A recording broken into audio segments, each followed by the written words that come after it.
거예요? 에어컨이 안 돼서 그럴까요?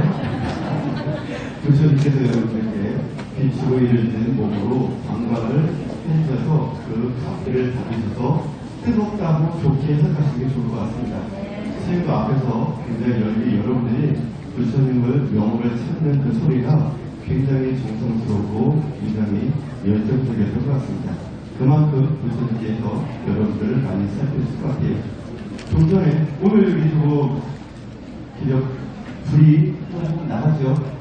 그 정도로 해원생을 바라보면 빛이 불빛이 없어도 불 정도로 밝게 빛나서 그럴 겁니다.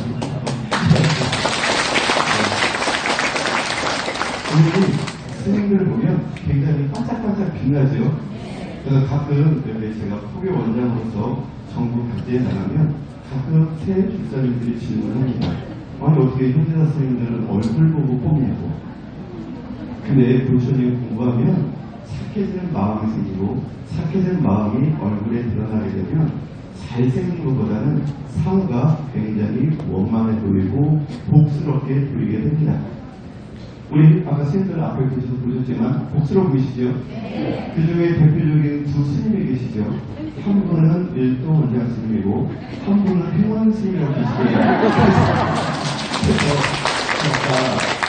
사실 이렇게 일도 원장 스님하고 둘이 나란히 쓰는 것은 많은 기회가 없습니다.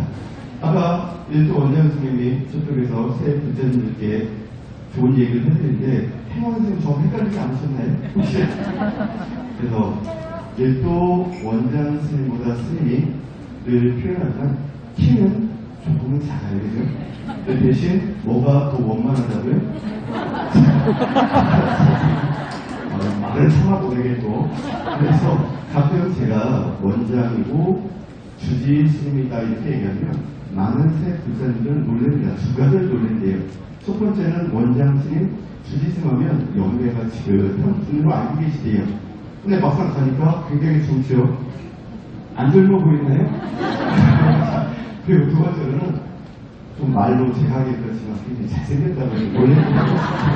그래서 이거를 하나 말씀드리면 제가 오늘은 굉장히 좋은 날이기 때문에 좀 가벼운 말씀을 먼저 드리겠습니다. 제가 춘천 군사에서 부시주로 소임을 맡고 있을 때 일도 원장 스님도 있었고 저희 아버님이셨던 우리 속배 아버님도 스님으로 출임하셨었죠. 그래서 이 세 분을 굉장히 구분하기가 어려웠대요. 스님들조차도. 한 날은 샤워실에서 이렇게 한 스님이 얘기해요. 그분의 실화입니다. 그분이 욕실을 이제 샤워를 딱 들어갔는데 갑자기 평원 스님이 이제 다 일을 마치고 나가려고 하더래요. 그래서 아이고 스님 쓰겠습니다 하고 본인이 이제 볼일 보려고 하는데 다시 이렇게 세안을 하고 머리를 깎으라고 옆에 행원 스님이 앉아있더라는 거예요. 아까 분명히 나가려고 했는데 옆에 앉아있어서 아이고 좀 더 몸을 덜 씻었나 보다 하고 그렇게 씻을까 하고 이렇게 생각하고 본인이 머리 깎고 그러니까 이제 없어졌어요. 근데 뒷마음이 이렇게 하는데 갑자기 행원 스님이 머리가 깎았는데 불구하고 머리가 있는 상태로 물을 뿌리더래요. 아니 이 스님이 분명히 왔다 가고 한 것이 지금 말인데 어찌된 건가 하고 야 오늘 뭐 땀이 많이 났나? 하고 이제 본인이 볼일 마치고 샤워장을 딱 나오는데 앞에 행원님이 생겨나는 거예요. 그럼 아까 봤던 분은 누구고 이분은 누군가 했더니 첫 번째 만난 분은 저희 아버님이었던 현각스님이었고 두 번째 만난 분이 저였고 세 번째는 일도스님이 있다 보니까 구분이 안 돼갖고 그렇게 착각을 했더래요. 한날은 우리 자제만의 큰 스님께서 춘천 군사 군무소에 딱 있는데 저가 이렇게 컴퓨터에서 뭐 이렇게 정보를 찾으려고 딱 하는데 일도야 제가 일도 스님이 아니에요. 아니니까 큰 스님 찾더라도 쳐다볼 일이 없잖아요. 그죠? 가만히 있었더니 일도야 이렇게 제가 봤더니 큰 스님 저 행운인데요. 그래서 큰 스님도 저를 헷갈려 하셨습니다. 그러니까 오늘 명확히 잘 보세요. 일도 스님과 행운 스님은 차이가 어떻게 난다? 행운 스님이 그렇게 이해좀 되겠습니다. 자, 오늘은 굉장히 이 남부지역 신규 친교 모임을 위해서 기존 불자님들과 많은 새 불자님들이 오신 걸로 알고 있습니다. 여러분들은 굉장히 인생의 주인공으로서 굉장히 훌륭한 분이고 소중한 분들입니다. 한 가정에 태어나서 아들로 딸로 사랑을 받았고 또 성장해서 결혼을 했고 자녀를 두고 이제는 손주, 손녀까지 볼 수 있는 연배가 되신 분도 계세요. 그래서 각 가정에서 사랑받는 아들, 딸, 그리고 존경받는 아버님, 어머니, 또 그리고 항상 효도를 대상으로 해야 되는 할아버님, 할머니일 수 있습니다. 그러니까 각 가정에서 지금까지 열심히 세속에서 살아오신 분들이 이 자리에 모신 거고요. 스님 앞에 있는 행원 스님은 여러분들을 바라볼 때 불법적으로 바라보면 굉장히 대단하고 훌륭한 분들이라고 말씀드리고 싶습니다. 왜냐하면 부처님 법화경에 있지만 우리 불세는 석가모니 부처님께서는 이 남성 부주에 언제 오신다고 그래요? 오타 악세라고 그래요. 그러니까 서로 시기하고 질투하고 억울함을 많이 주고 전쟁도 많고 기근도 많고 생명도 당면이 되고 서로 사특한 생각으로서 이기심이 넘치는 세상에 그 중생들을 고통과 괴로움에서 건져주시고 구제해 주시기에 내려오신다고 해요. 그것을 다른 말로 일대사 인연이라고 해요. 그 일대사 인연은 부처님께서 여러분들이 인간 몸을 다시 환생받거나 하늘 천상에 태어나 성자 하늘에 가거나 생로병사를 벗어나 아람까지 또 더 나아가서 보살까지 가는 것을 목표로 하지 않으십니다. 어디까지 부처님께서는 여러분들을 이끌으시냐면 모두가 다 대성자가 되어서 한 분 한 분 중생들을 살피고 나와 남을 분별심이 없는 모든 행복으로 이끌 수 있는 대성자 붓다 만들기 위해서 그 어려운 시절에 오신다는 거예요. 2600년 전에도 굉장히 그 인도 땅에는 사택한 생각과 사법이 굉장히 넘쳐났던 세상입니다. 그때 부처님께서 오셔서 많은 수행을 하셨고 결국은 6년 고행을 통해 불가를 증득하시고 머리를 깎으셨고 머리를 깎은 이유는 뭐예요? 번뇌 망상이 이제 완벽하게 끊어졌다. 공부를 완성했다는 의미로 머리를 깎으셨고 출가하는 제자들도 머리를 다 깎으셨죠. 왜냐하면 번뇌 망상 없이 공부를 완성하거라 하는 의미로서 깎으셨습니다. 그래서 최초로서 5명의 수행자를 머리를 깎으셔서 수행을 하셨죠. 그러다가 한날 어떤 마을에 산에 계셨었는데 야사라는 청년이 이렇게 여러분처럼 아리따운 여인들과 술자리를 갖게 되지요. 근데 그 생각에는 이 청년은 여인이 아름다우면 여러분들이 20대로 돌아가시면 공양 들렸어요. 이슬만 먹고도 살 수 있었어요. 이슬만 먹고 살 수 있다고 생각했던 순박한 청년이었어요. 근데 술자리를 딱 하고 나니까 이제 취하니까 어떻게 돼요? 주사, 분도 있고 화장이 막 죄송합니다. 막 문대중도 계시고 울어갖고 막 이상한 모습을 보니까 야 세상에 그 아름다웠던 여인들이 이런 모습을 내가 보게 된가? 야 세상에 이런 일도 있구나 하고 그 자리를 박차고 산보를 가다가 부처님을 만나게 되고 부처님께 저 우주 법을 듣게 되고 출가의 길을 걷게 되지요. 그랬더니 갑자기 부모님이 내 사랑하는 아들이 부족함 없는 아들이 출가를 했다는 거잖아요. 그러니까 어떻게 돼요? 당장 부처님께 찾아가서 왜 내 아들을 출가시켰냐고 따져 물으러 부처님께 찾아갑니다. 가서 부처님께 이런 얘기 저런 얘기 말씀드리다가 부처님의 여법한 저 우주의 인간법을 듣고 그 두 부모님도 이제 부처님의 제자가 되어서 선남자 선녀이 되는 분이 최초로 야사의 부모님입니다. 예, 친구들도 있었어요. 그 당시에 우리가 55명의 친구들이 내 친한 친구가 왜 출가했는지 연유를 묻기 위해서 부처님께 왔다가 부처님 법을 듣고 모두 다 출가를 하게 되죠. 그래서 부처님의 제자가 60명이 되게 됩니다.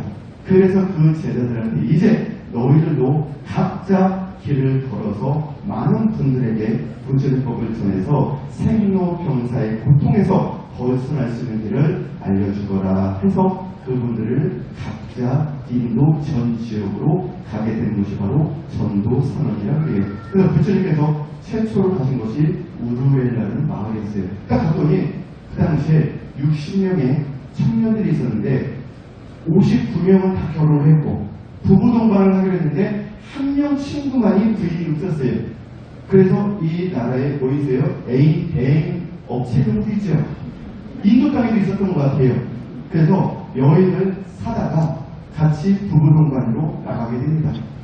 그래서 한참 재밌게 즐겁게 파티를 열고 나서 이제 흥건하게 약주도 하고 하다 보니까 취했는데 그 데려왔던 여인이 그 장소에 있던 모든 귀금속을 갖고 도망간 거예요.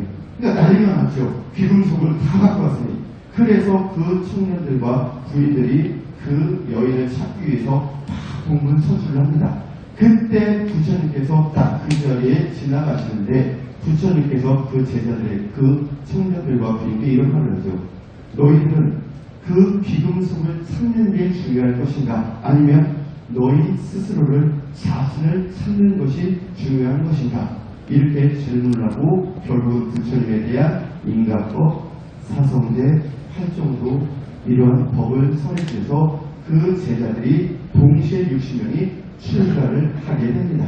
그 제자를 데리고 이제 가서 사명대라고 들어보셨죠? 불을 숨겼던 외도들을 만나서 그 외도들을 제압하고 그들이 1000명의 제자가 갑자기 부처님 교단에 귀의하는 일이 발생합니다. 부처님은 두 곳만 갔어도 1060명의 제자를 만드셨죠. 그리고 전 지역, 인도 전 지역에 그 제자들을 보내서 많은 중생들 교화했고 그 당시에 부처님 법을 듣고 야, 이것이 정말 부처님 가르침이 진실된 것이고 내가 이렇게 사는 것이 행복의 길로 갈 수 있는 것이라고 마음먹고 부처님 청법 대중으로서 스님하고 얘기했던 분들이 이 앞에 계신 분들이라는 거죠. 옷깃만 스치면요, 그 인연은 옷깃만 스치게 되는 것이고요. 부처님 법답을 나눈 적이 있으면 이렇게 부처님 중각에서 부처님 이야기를 나눌 수 있더라는 거지요. 아까 말한 오탑악세라는 것은요, 생각이 고집이 매우 세고 나쁜 생각이 가득한 분들인데 그 시대에 여러분들은 부처님 법을 듣고 이것이 맞다라고 인정을 하고 부처님 제자로서 수행을 했던 분들이니 스님이 여러분들을 들어볼 때는 굉장히 훌륭한 분들이라고 생각 되어지는 것이지요. 여러분들은 대단한 분들입니다. 오늘 잘 오셨고요.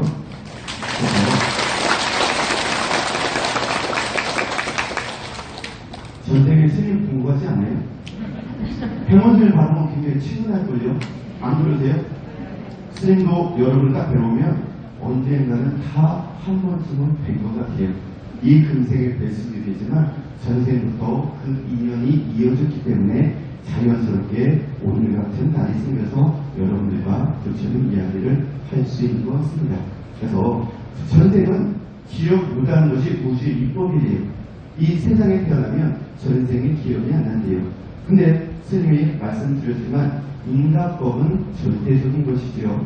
사과의 종자를 심으면 사과가 열리는 것이고 배를 심으면 배가 열리는 것이고 그래서 지나가는 사람에게 좋은 배품을 있으면 나에게 행복이 들어오는 거고 나쁨을 주면 나에게 고통이 들어오는 겁니다.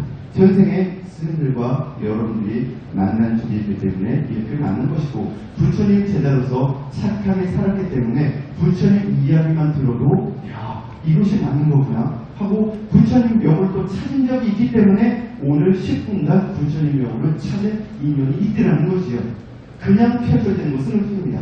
그래서 이 인연을 얼만큼 내가 이어가고 안 이어가고는 나의 선택입니다. 여러분들이 이 금생 20대로 돌아가지 마시고 다음 생이 딱 펼쳐질 때 20대, 30대가 돼서 결혼할 때라고 보자고요. 결혼할 때. 근데 마침 지나가는 사람이 너무나 아름답고 이뻐요. 그 사람과 결혼하고 싶어요. 그러면 그 사람과 전화번호를 주고 받아야 돼, 안 받아야 돼요? 차 한잔 해야 돼요, 안 해야 돼요? 데이트 신청 해야 돼요, 안 해야 돼요? 아무것도 나는 안 될 거야 하고 포기 안 하신 분은 그 인연을 내가 만나더라도 포기했기 때문에 인연은 이어질 수가 없습니다. 안 그렇습니까? 최소한으로 작전을 짜야죠. 저 여인이 언제 여기 나타나는지, 저 남자가 어떻게 나한테 할 수 있게 하는지 작전을 짜서 우연을 가장해서 만남을 이어가고 스님이 된다는 것이 아니라 여러분들이 다음 생에 그러한 인연이 나타나면 그러한 노력을 하고 최선을 다했을 때 그 남자든 그 여자든 그 마음이 동요해서 그 인연이 결혼까지 성취되고 한평생을 행복하게 살아갈 수 있는 인연이 된다는 거죠. 물론 이번 생에 첫사랑과 결혼을 하셨기 때문에 문제는 없을 거예요. 다음 생에라도 내가 정말 만나고 싶고 정말 그 인연을 이어가고 싶은 인연이 딱 나타나게 되면 결코 마음으로 단념하지 말고 그 인연을 이어갈 수 있도록 노력은 하셔야 되겠습니다. 아시죠? 그래야 지금처럼 이 금생에 사랑하는 부인, 사랑하는 남편을 만나게 또 되겠지요. 다음 생에는 더 마음에 드는 쪽에 혹시 부부가 오셨나요, 여기서요? 다시 만나세요. 대신 좋은 인연으로, 좋은 모습으로 다시 만나면 좋을 것 같아요. 이렇듯 내가 그 선남자, 선여인을 원하는 분을 용기 있는 사가 인연을 얹듯이 노력을 하지 않으면 그 인연을 이어갈 수가 없어요. 부처님께 사랑을 받고 부처님께 가피를 받아서 부처님이 사후세계를 말씀하셨잖아요. 하늘천상, 성자하늘, 아라한, 보살, 그 위에 부처님 세상이 엄연히 있다고 보시고 여러분들께 그 행복의 세상으로 가게 이끌기 위해서는 내가 부처님과 맺는 인연도 소중하고 간절하게 그 인연을 맺어가야 된다는 거예요. 오늘은 스님 제가 바빠갖고 절에 못 가겠습니다. 스님 오늘은 제가 개모임이 있어갖고 공부를 못 하겠는데요. 스님 오늘은 어디가 장염에 걸려갖고 경전 읽기가 힘든데요. 그러면 어떻게 되는 거예요? 부처님과 인연을 맺어나갈 수가 없더라는 거예요. 그러면 사랑하는 남자 여인을 만날 수 없듯이 부처님과 그 인연이 결코 이어질 수가 없고 부처님께 갚기 받을 수 없어서 여러분들은 결국에는 좋은 세상에 갈 수가 없더라는 거예요. 그래서 이번 생에 최선을 다하는 거예요. 내가 불법을 이제 알았으니 부처님 불국도에 가고자 마음을 먹었으면 그 마음을 잃지 않고 누가 뭐라고 하더라도 부처님 경전에 의교해서 나는 이렇게 신심을 잃지 않고 살아가야라는 굳은 신심으로 밀고 나가야지. 누가 와갖고 야 오늘은 저기 산에 도태 산보가 갖고 저 산에 가자. 야 우리 며칠 후에 해외여행 가자. 야 며칠날 개모임 하니까 그 개모임 가자. 동창회 가자. 그러면 빠짐없이 거기만 찾아가고 부처님을 안 찾으면 세속의 인연만 맺어지더라는 것이에요. 세속의 인연만 맺으니까 다음 생에 세속에 태어나서 세속에서 그 인연이 이어지고 부처님을 만날 시간이 점점점 줄어들더라는 거예요. 그래서 이 금생에 부처님과 맺는 인연을 여러분들이 스스로 그 인연을 적극적으로 노력하고 매달려야 된다는 거지요. 이해되시죠? 하루에 한 번이라도 부처님 명호를 찾는 사람은 그 인연이 부처님이 생각하신다고요. 야, 이 제자는 아무리 바쁘고 어렵더라도 나의 명호를 잊지 않고 찾는구나. 그 마음이 참 가득하구나. 나를 위해서 꽃다발을 주고 나를 위해서 맛있는 걸 사주고 나를 위해서 데이트를 해주고 하는 그 남자가 야, 이 사람과 내가 결혼을 하면 한평생을 행복할 수 있겠구나 하는 그 마음을 전달했을 때 감동을 받듯 부처님께도 여러분들이 감동을 전달 드려야 부처님이 여러분들께도 수많은 복을 베풀어 주신다는 거예요. 안 그렇겠습니까?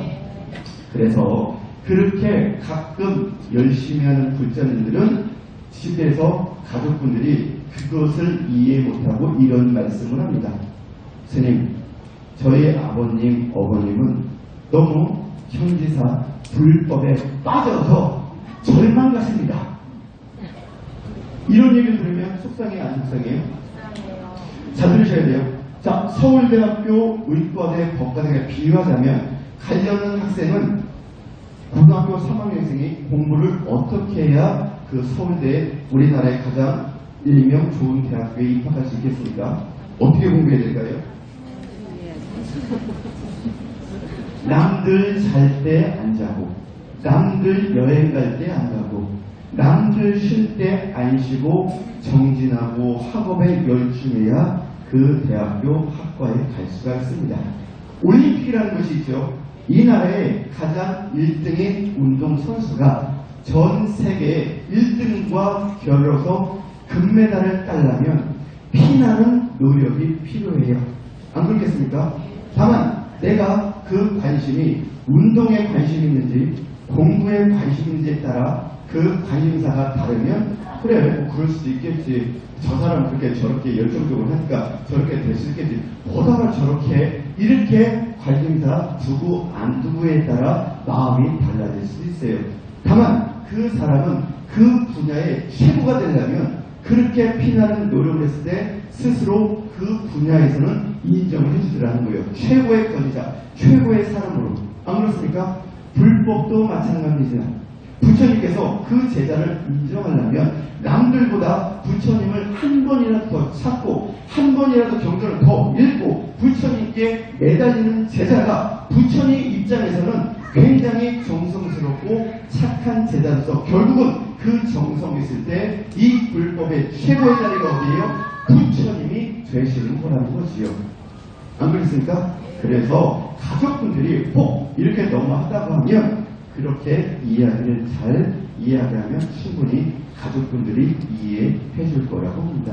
스님은 그렇게 하시는 분들이 너무나 대견하고 훌륭한 분이라고 봐요. 분명히 그 분들은 두 번 다시는 인간의 몸 받아서 태어나는 고통, 늙음에 대한 고통, 더 나아가서 병듦에 대한 고통, 죽을 때의 고통, 사랑하는 아들, 딸, 부인, 남편을 두고 이 금생을 갈 때의 슬픔, 사랑하는 사람을 헤어져야 되는 슬픔, 원하는 것을 못 이뤘을 때 마음속에 오는 괴로움, 이것을 다 버릴 수 있는 높은 불국토에 왕생할 수 있다고 봅니다.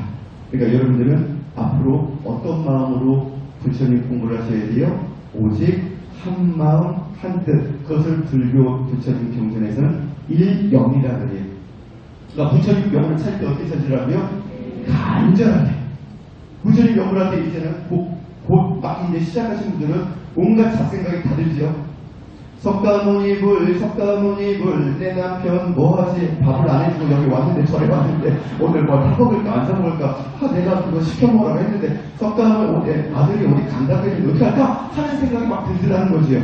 이것은 한 생각 한 뜻 부처님을 생각하는 것이 아니라 내 가족을 생각했으니 누구하고 인연을 맺는 거예요? 내 가족들과 인연을 맺으면 그 가족들의 다음 생에 또 만나게 됩니다고요. 부처님을 일념으로 생각하게 되면 결국 여러분들은 부처님 품으로 달려가게 됩니다. 그래서 부처님을 향한 신심 하나면 49가지가 아니라 100 중에 99가지를 부처님이 채워주시게 돼요. 뭐만 있으면요? 신심. 자, 이 금생에 진품이 있고 가품이라는 것이 있죠. 여러분들이 좋아하는 가방이 뭐예요? 루이비통, 구찌, 샤넬, 뭐 있어요? 스님의 저 에르메스? 이러한 명품이라는 것이 있다고 보자고요. 자, 부처님은요, 그 명품인지 가품, 속된 말로 짝퉁인지를 명확하게 볼 수 있는 걸 아세요. 이 세상에 그 만든 전문가는 그것이 진짜인지 가짜인지를 알듯 부처님께서는 여러분들이 부처님과의 한 신심이 진짜인지 가짜인지 아세요.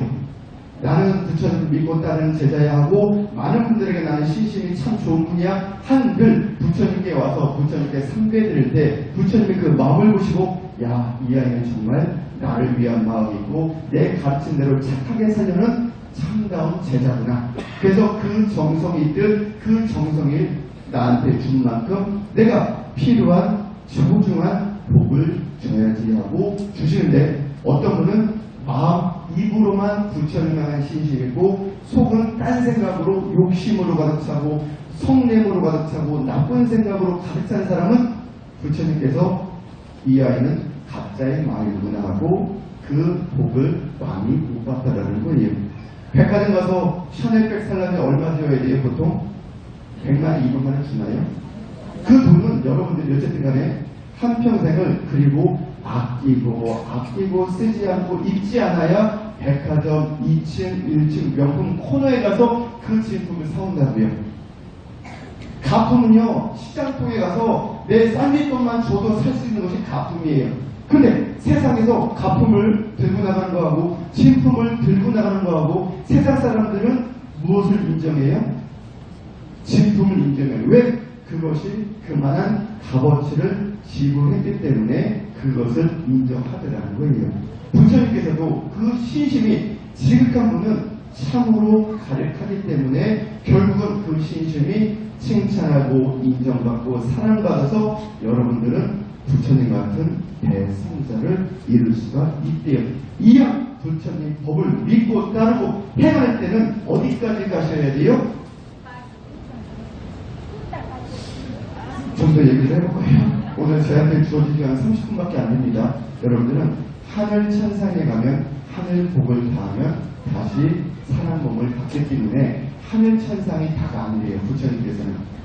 그래서 여러분들께 복을 내려주시는 것은 여러분들이 마음이 즐겁고 편안해야 이 세상이 아름답고 아무리 내 남편, 내 부인, 내 아들, 딸이 속상하게 하더라도 내 마음이 즐겁고 편안하면 그 속상함이 사라져서 아름답게 바라본대요. 연애할 때 내가 마음에 드는 사람과 연애하면 그 사람이 코를 흘리든 재채기를 하든 방구를 끼든 아름다워 보여요. 왜? 그 사람이 내가 좋아하고 사랑하는 사람이기 때문에 모든 것을 다 용서합니다. 근데 여러분들 가정에 돌아가 보세요. 내 남편이 싫은 소리 하면 그거 용서해요, 안 해요? 용서하죠. 여러분들이 용서합니다. 그러나 TV에서 사랑과 전쟁에 보면 그 모습이 싫대요. 공양 드실 때, 비빔밥 드실 때 막 흘리면 연애할 때는 아름답죠. 그래서 어떻게 해요? 밥풀을 이렇게 넣어서 하고 끝까지 먹어요. 연애할 때 그래도 결혼할 때는 어떻게 돼요? 지저분하다. 이렇게 하더라는 거예요. 왜? 내 마음이 즐겁지 않기 때문에. 그래서 부처님을 찾으면 고통의 마음은 없애주시고 마음이 늘 평온할 수 있도록 심기도 안정될 수 있도록 수많은 필요한 복도 다 주시겠대요. 그래야 내 마음이 즐겁고 편안하고 세상이 아름다워 보이는데요. 그래서 내가 행복하면 남들이 나를 바라보았을 때 행복한 것이고 더 나아가서 행복을 주고받았기 때문에 그 가정은 불자 가정으로서 항상 웃음꽃이 피어난대요. 그래서 서로를 위해주고 아껴주고 사랑하는 가정이 되고 그 본 바탕으로 사회생활을 하거나 누구를 만나더라도 그 행복한 말과 표정으로서 대하니 이 세상이 늘 행복한 것이죠. 그렇게 실천하는 사람이 누구라고요? 그 중에 한 분이 행원스님이죠. 그래서 그 미소를 바라보면 어때요? 눈빛이 초롱초롱하니 아름답고 입술은 앵두입술처럼 도톰하니 창법이 좋고 인상은 항상 웃음이 묻어나는 표정이니까 항상 가까이 하고 싶은 표정이라는 거예요. 여러분들도 스님이 눈을 딱 여러분들 마주쳤을 때 어떻게 살아왔나를 딱 보면 굉장히 잘 사신 분들이에요. 참고 인내하고 용서하고 포용력 있게 살아오신 분들이 여기 앉으신 분들입니다. 이렇게 이 삶을 더 이어나가게 되면 부처님을 또 찾으면 부처님께서 분명히 여러분들을 이 금생 다할 때 좋은 높은 불국토로 왕생할 수 있도록 이끌어 주실 거라고 봅니다. 스님이 이제 1분 20초밖에 안 되기 때문에 또 원장님 오셨죠? 그래서 마지막으로 말씀드리고 싶은 것은 내 마음속에 욕심내는 마음, 화내는 마음, 어리석은 마음이 많으면 부처님께 소중한 것을 달라고 발언한들 내가 이 잔에 물이 가득 차면 새물을 담을 수가 없어요. 이렇듯 나쁜 것들은 다 버려버려야 부처님께서 소중한 복을 주셨을 때 담을 수 있는 그릇이 된대요. 더 나아가서 나라는 생각을 버려버리고 남들에게 더 위하게 착하게 베푸는 삶을 살아가게 되면 이 그릇, 마음의 그릇이 굉장히 커진대요.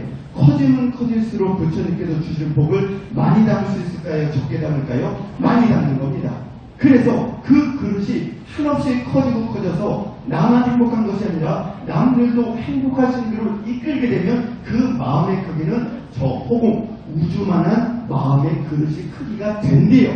그러면 그 복을 우주만큼 담게 되는 것이고 그 우주적인 마음이 있게 되면 여러분들은 결코 나쁜 길로 가는 것이 아니라 우주의 마음을 담을 수 있는 몸, 우주적인 몸, 부처님의 자리에 가질 수 있는 거예요. 그래서 나만 행복의 길로 가는 것이 아니라, 그래서 법화경에 이런 얘기가 있어요. 수의공덕품, 법사공덕품. 내가 부처님 법을 믿고 따르고 수지하고 독송하고 사경하고 내가 부처님 찾으면 받는 공덕은 한량이 없을 것이고, 더 나아가서 한 분 한 분도 악도에서 건져질 수 있도록 부처님 법을 전해서 그들이 부처님 계심을 믿고 부처님 같은 착하게 살아서 좋은 세상으로 이끌 수 있도록 그렇게 베푸는 삶을 살아게 되면 결국 여러분들은 부처님 같은 대성자가 되실 수가 있답니다.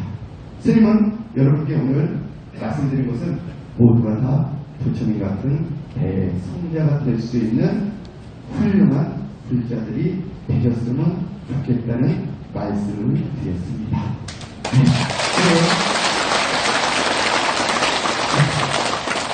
몇 가지 하고 저하고 이제 닮은 훌륭하신 일교생